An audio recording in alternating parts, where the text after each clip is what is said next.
Good morning, everybody. Welcome to the AM Report for HAPS News, the network of Now. I'm Alex Mahajer, and this morning it is Thursday, February 11th. We're going into day 3 of Donald Trump's impeachment trial. And we're going to cover yesterday's impeachment hearing, which was day 2. We're going to give you the Democrats' methodical, damning, devastating, well thought out, well planned presentation that just was really powerful and irrefutable, showing Donald Trump's culpability, his cultivation of violence on the day of the insurrection, how his words had a direct impact on his supporters. And we're going to show you some of the never before seen footage that was really the highlight of yesterday's presentation as we go into day 3 and give you a preview of what to expect today as we enter the 3rd day of Donald Trump's impeachment trial in the United States Senate. All of this and more this morning on the AM Report.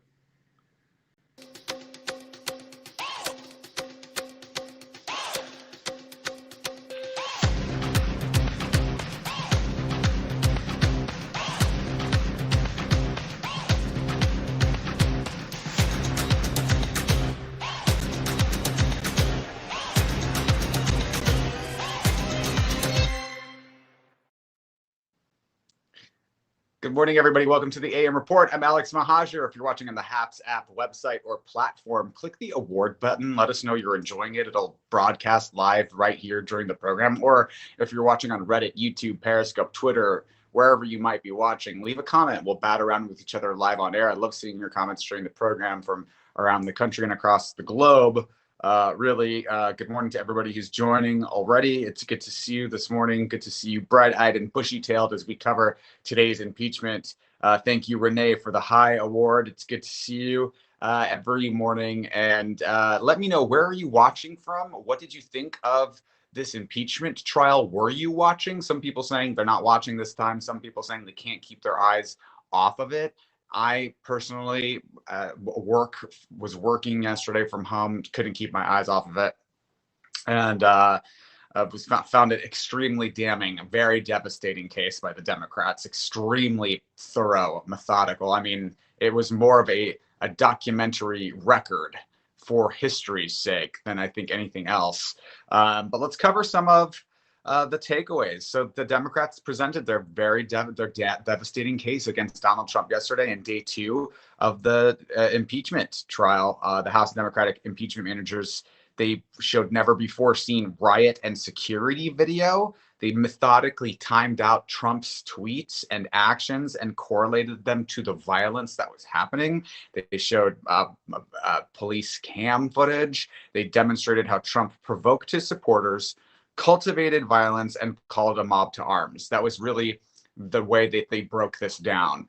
The big lie, the big steal provocation, the violence that happened, his lack of remorse, all of this was covered yesterday, and in just really thorough, chronological, unrelenting order. And so some of the takeaways yesterday, which I thought were huge takeaways, were some never before seen video footage. Here's some. We're going to go through. I'm going to show a lot of footage today because I think it's important to give you the highlights of what we learned yesterday in just a compressed amount of space. So this is body cam footage of a Capitol Police officer who was a part of the front lines at the barricades. And here's his body cam footage.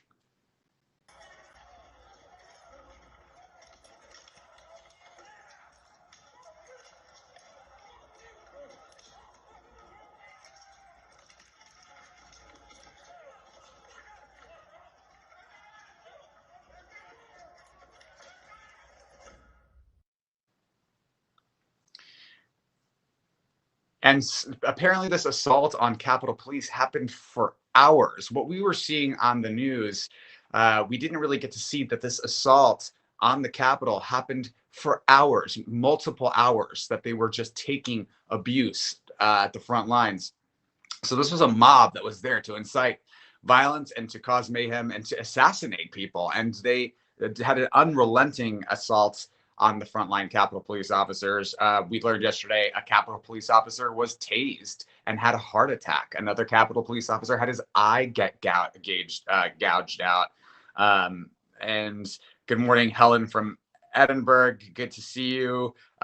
Good morning to Michelle Alexander from Cleveland. Good to see you. Love seeing you guys this morning.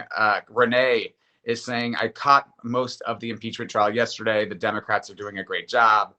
And Michelle talking about this new, never before seen footage. I didn't know, she says, I would see so many new angles and views to get a deeper and more frightening story. Thank you, Rev McGinnis, for the Appreciate You Award. Good to see you last night on your program. And Noel saying Lindsey Graham tweeted yesterday that it was very offensive. Yes, it's very offensive because it's facts. Yeah, so there is some, I'm glad you brought this up, Noel. There's some indication that some Republicans in the Senate are moved by this presentation, that they're shaken by it. And with good reason, they're reliving a trauma that they experienced, with some indication that other Republicans, like Senator Lindsey Graham, a notorious, infamous Trump bootlicker, are not going to stop licking his boots just because he's out of office now. So yeah, Lindsey Graham saying that the presentation was offensive and rude, when really anyone with eyes was moved by this. And here's Senator Lisa Murkowski after the hearing to give you an idea of what maybe the more moderate-minded Republicans are feeling after watching the Democrats' presentation. Senator Lisa Murkowski of Alaska. Concerns if the Senate does not act and bar Donald Trump from running for office again, that he could run again and that he could incite the same mob of supporters here? Frankly, I don't see how after the American public sees the full story laid out here, not just in one snippet on this day and another on that, but this whole scenario that has been laid out before us. I don't see how Donald Trump could be reelected to the presidency again. I just don't see that. And we were hearing from other senators that they were moved, that they were traumatized, reliving this all over again. And there was never before seen footage yesterday of Senator Mitt Romney being rescued by Officer Goodman. As we recall, Officer Goodman was the Capitol Police officer who coaxed rioters and the mob away from the Senate chambers. And there was a lot made yesterday of the fact that these rioters came within 56 or 58 steps. This was according to Eric Swalwell, Congressman Eric Swalwell, Democrat, that this mob came within 56 steps of Vice President Pence and the senators. But Officer Goodman drew them away from the Senate chamber and in a different direction, very intelligently, actually. And so the fact that these rioters were so close to the Senate, it was highlighted by the fact that the Democrats not only had this video evidence, they had 3D renderings and models and animations demonstrating where the rioters were in the building in relation to the Senate chamber. And it was really devastating to see how close it came to being an assassination of our elected officials. They talked a lot about this, and this Officer Goodman, who drew them away from the Senate, also at one point apparently rescued Senator Mitt Romney. This was the first time that Mitt Romney saw this footage yesterday. He spoke to press after, saying that he was emotional seeing this footage. And here's Senator Mitt Romney being diverted away from the mob on the January 6th Capitol insurrection. Officer Goodman passes Senator Mitt Romney and directs him to turn around in order to get to safety.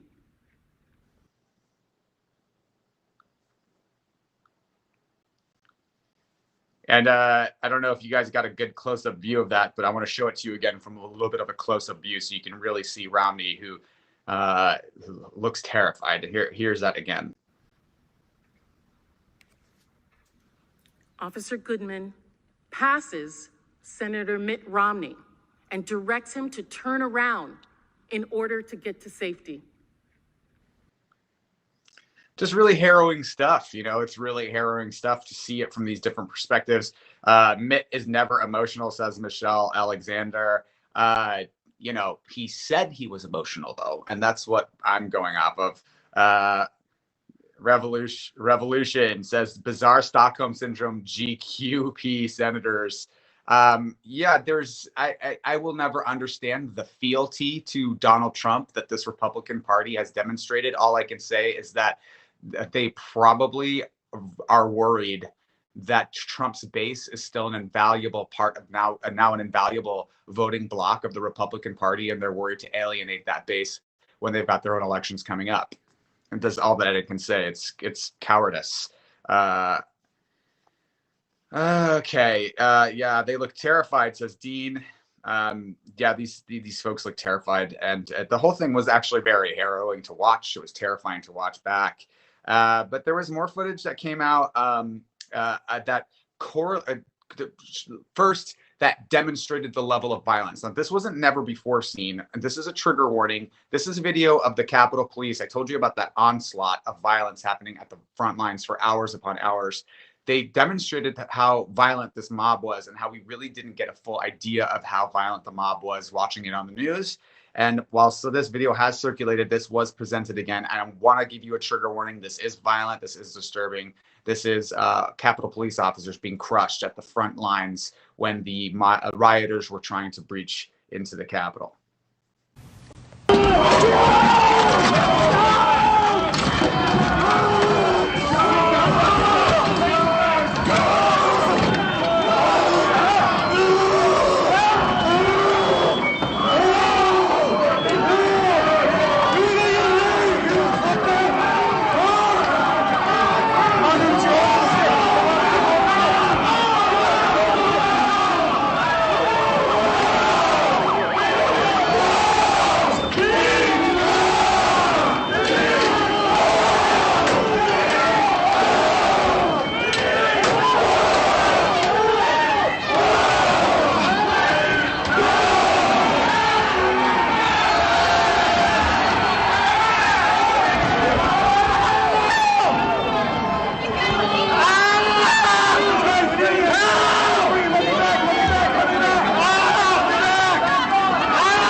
And so the job of the House Democratic impeachment managers became demonstrating how Trump's rhetoric incited this violence, how this violence was a direct result. And so we heard a lot about the election steal, about the election lie rhetoric that happened in the months preceding this event. We've heard a lot about Donald Trump's speech at the White House directly preceding and concurrent to this event, in which he was telling people to fight like hell and fight for their country.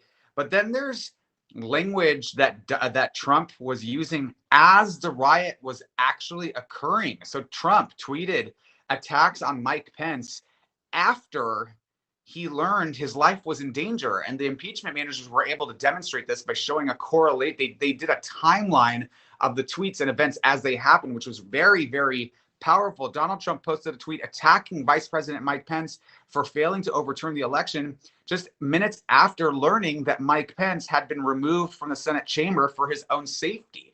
So he knew that his safety was in danger, and he attacked him via tweet anyway.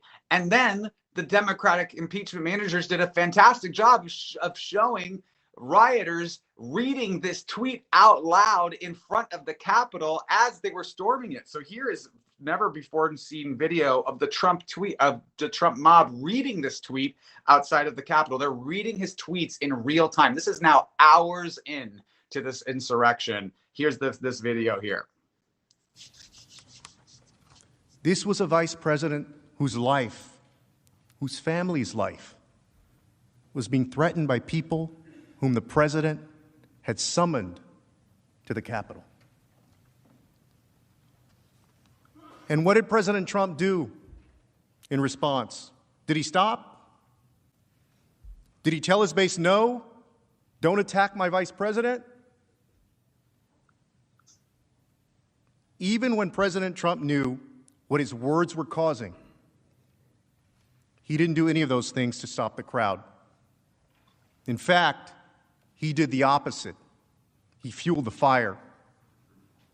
At 2:24 p.m., he tweeted, quote, "Mike Pence didn't have the courage to do what should have been done to protect our country and our Constitution. USA demands the truth." Over an hour and a half into the attack, and this is what he tweeted. And he still, even at this point, did not acknowledge the attack on the Capitol, let alone condemn it. Instead, he further incites the mob against his own vice president, whose life was being threatened. Well, some of you may say, well, who was paying attention anyway? Well, that mob was paying attention. Mike Pence didn't have the courage to do what should have been done to protect our country and our Constitution, giving states a chance to certify a corrected set of facts, not the fraudulent or inaccurate ones which they were asked to previously certify. U.S. demands the truth. I mean, reading his tweets verbatim, how can you say that this isn't an incitement to violence, that this crowd didn't use that? So the argument becomes about two different things. Did the crowd use this language as the motivation for inflicting violence on the Capitol? That much is clear. They're reading Trump's words. They're yelling and parroting his words as they're attacking Capitol Police, as they're breaching the barricades, as they're storming the building, as they're storming the Senate floor and on the House floor and breaking into Nancy Pelosi's office. They are using Trump's actual words. So there's no question that the Trump mob is incited by Trump's language. Now the question becomes, did he intend this violence? Should he have known that this violence would have reasonably resulted from his rhetoric? And that case was being made too. Michelle Alexander saying he was fanning the flames of violence. No doubt the timeline was so revealing. And we do have a little bit of Stacey Plaskett, House impeachment manager, showing not only did Trump's language, he should have known it would incite this violence, but that he intended for it to incite violence. And here was some really damning evidence presented yesterday about this march. This protest had a permit application that was originally scheduled for a different day, was moved to January 6th, and then included this march through the ellipse to the Capitol building only after Donald Trump and his team got involved with it. Here's Stacey Plaskett, Congresswoman Stacey Plaskett. Women for America First had initially planned for the rally-goers to remain at the ellipse until the counting of the state electoral slates was completed, just like they had remained at Freedom Plaza after the second Million MAGA March. In fact, the permit stated in no uncertain terms that the march from the ellipse was not permitted. It was not until after President Trump and his team became involved in the planning that the march from the ellipse to the Capitol came about, in direct contravention of the original permit. This was not a coincidence. None of this was. Donald Trump, over many months, cultivated violence, praised it, and then when he saw the violence his supporters were capable of, he channeled it to his big, wild, historic event. He organized January 6th with the same people that had just organized a rally, resulting in substantial violence, and made absolutely sure this time these violent rally-goers wouldn't just remain in place. He made sure that those violent people would literally march right here to our steps, from the ellipse to the Capitol, to stop the steal. His cavalry. This was deliberate. And because the President of the United States incited this, because he was orchestrating this, Because he was inviting them, the insurgents were not shy about their planning. All in all, a devastating case yesterday by House impeachment managers. It was thorough and it was chronological. It was unrelenting. It weaves together the timeline with devastating detail, with video, documentary evidence, as clear as a James Cameron movie, my friend Devin likes to say. It's irrefutable. So now the question is going to be, how shameless will Republicans be in voting to acquit Trump? Because we know that they probably will. And this presentation, even though it may not result in a conviction, it makes the damning, irrefutable case that the former president should and must be convicted. That that 5 people, maybe 6, maybe even 7, died.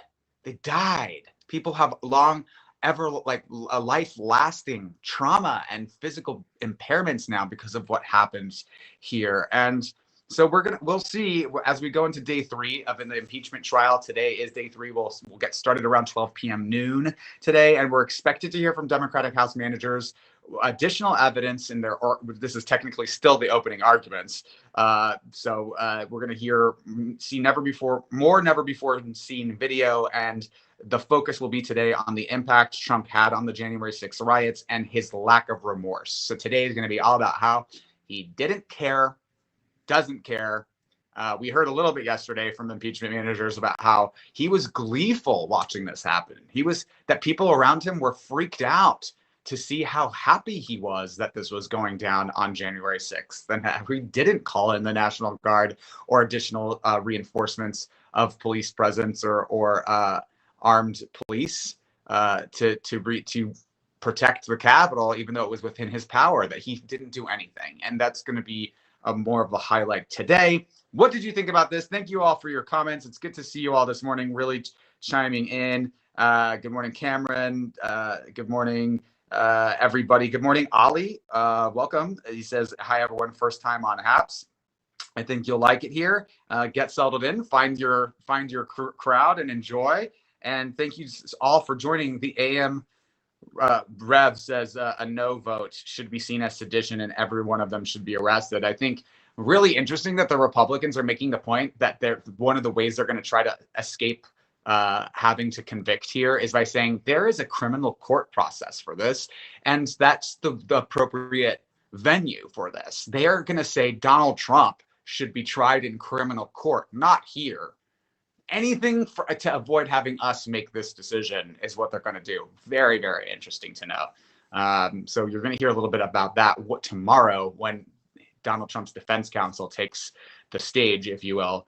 But thank you so much for joining the AM Report for Haps News, the network of Now. We are live every weekday morning with all of your quick political news and headlines to get your day started right. If you like this journalism, if you like this content, please click the award button. Let me know you're enjoying it. Or you can become a monthly subscribing member of this program and help support independent broadcast journalism by going to haps.tv/@Alex and click subscribe, and maybe just buy me a coffee or get a notification every morning when we go live so you can just enjoy this program. And since I love and enjoy seeing you guys here every morning. So we will be back tomorrow morning with Rance Collins, editor-in-chief of 800 Democrats, to discuss impeachment. It's impeachment all day, every day, until probably President's Day, when we will get a decision here. Very ironic. Thanks so much for joining, everybody. We will see you all tomorrow. Happy Thursday. Bye-bye.